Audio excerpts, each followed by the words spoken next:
Good morning class 12। हम लोग पहलवान की ढोलक पाठ को पढ़ रहे हैं और हम लोगों ने पिछली कक्षा में पढ़ा कि किस तरीके से लुट्टन ने चांद सिंह को हराकर शाही पहलवान का पद प्राप्त किया और उसने काला खां को भी हरा दिया। अब हम लोग यानी उसने अपने आसपास के सभी पहलवानों को हरा दिया। अब हम लोग चले जाते हैं पृष्ठ संख्या 113। उसके बाद से वह राज दरबार का दर्शनीय जीव बनकर रह गया। अब कोई पहलवान नहीं बचा था जिसे वह पहलवानी करे, ताल ठोके, कोई नहीं बचा था। चिड़िया खाने में पिंजरे और जंजीरों की झकझोर कर बाघ दहाड़ता है ना, हाऊ। सुनने वाले कहते राजा का बाघ बोला। जब लुट्टा नमाज करता तो क्या कहते लोग, राजा का बाघ बोला। ठाकुर बाड़े के सामने पहलवान गरजता, महावीर। लोग समझ लेते क्या पहलवान बोला। मेलों में वह घुटने तक लंबा चोंगा पहने, अस्त व्यस्त पगड़ी बांधकर मतवाले हाथी की तरह झूमता झामता चलता, दुकानदारों को चुहल करने की सूझती। हलवाई अपनी दुकान पर बुलाता, पहलवान काका ताजा रसगुल्ला बना है, जरा नाश्ता तो कर लो। लोग उसको दुकानदार वगैरह क्या करते, थोड़ा मजाक करते, चुहलबाजी करते और बुलाते कि आओ ताजा ताजा रसगुल्ला बना है। पहलवान बच्चों की सी स्वाभाविक हंसी हंसकर कहता, अरे तनी मनी काहे, ले आवा 1.5 सेर, यानी थोड़ा नहीं 1.5 किलो ले आओ, और बैठ जाता। 1.5 सेर रसगुल्ला को उदरस्त करके यानी पेट में डाल करके मुंह में 8-10 पान की गिलोरियां ठूस, ठुड्डी को पान के रस से लाल करते हुए अपनी चाल से मेले में घूमता। मेले से दरबार लौटने के समय उसकी अजीब हुलिया रहती। आंखों पर रंगीन अबरख का चश्मा, हाथ में खिलौने को नचाता और मुंह से पीता की सीटी बजाता। हंसता हुआ वह वापस जाता। बल और शरीर की वृद्धि के साथ बुद्धि का परिमाण घटकर बच्चों की बुद्धि के बराबर ही रह गया था उसमें। यानी उसमें बल तो बहुत था लेकिन बुद्धि का उतना विकास नहीं हुआ था, अभी भी उसमें बचपना बचा हुआ था, यानी वो बच्चों की सी हरकतें करता था। इसलिए लेखक यहाँ क्या कह रहे हैं कि उसमें बल तो बहुत था, पहलवानों को पटक पटक के उसने ये साबित भी कर दिया था। लेकिन बुद्धि कैसी थी, बच्चों वाली। दंगल में ढोल की आवाज सुनते ही वह अपनी भारी भरकम शरीर का प्रदर्शन करना शुरू कर देता।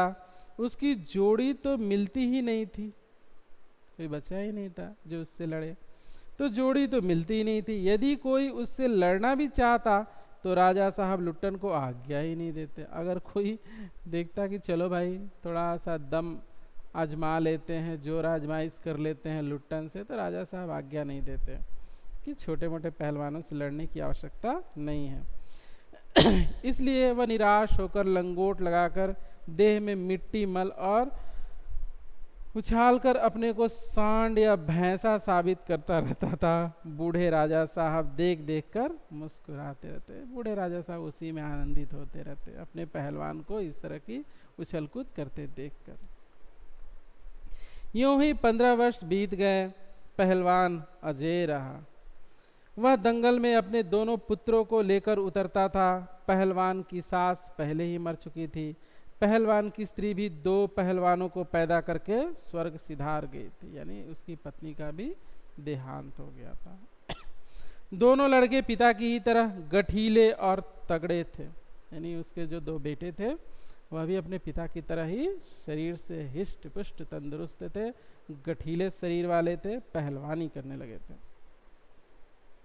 दंगल में दोनों को देखकर लोगों के मुंह से अनायास से निकल पड़ता, वाह बाप से भी बढ़कर निकलेंगे ये दोनों बेटे। लोग क्या कहते कि उनके शरीर को देखकर, उनकी ताकत को देखकर लोग कहते दोनों बेटे अपने बाप से भी बढ़ के निकलेंगे। दोनों ही लड़के राज दरबार के भावी पहलवान घोषित हो चुके थे कि लुट्टन के बाद वही दोनों पहलवान होंगे।